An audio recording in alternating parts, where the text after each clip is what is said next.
Have you ever thought just how impossible it would be just for one of our Old Testament prophets to be allowed to obey God in our nation today?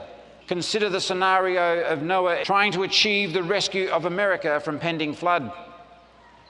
If Noah lived in America today, could you imagine the Lord speaking to Noah and saying, "In 1 year, I'm going to make it rain and cover the whole earth with water until all flesh is destroyed.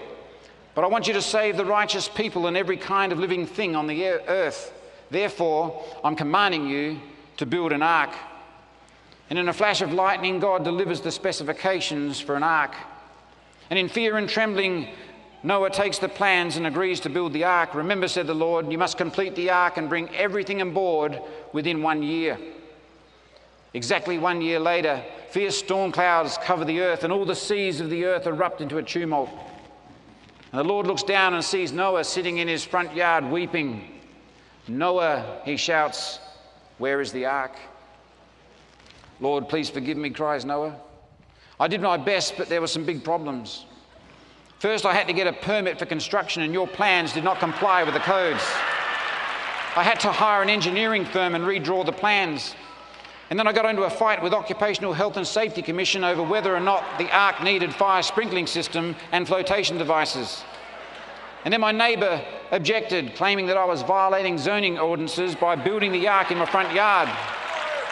And so I had to lodge a rezoning application with Atlanta City Council, and it's now with the Land and Environment Court. I had big problems getting enough wood for the ark because there was a ban on cutting trees to protect the woodpecker. And I finally convinced the Department of Conservation and Land Management that the reason I needed the wood was to save the woodpecker. However, National Parks and Wildlife won't let me catch any woodpeckers, and so no woodpeckers. The carpenters formed a union and went out on strike. And I had to negotiate a settlement with the Department of Industrial Relations before anyone would pick up a saw or a hammer, and I now have 16 carpers on the ark, but still no woodpeckers. When I started rounding up the animals, I got sued by the Humane Society. And they objected to the confined conditions on the ark and reminded me that Section 4, subsection 2 of the Act under which the licence to keep Indigenous species was granted states a minimum space requirement.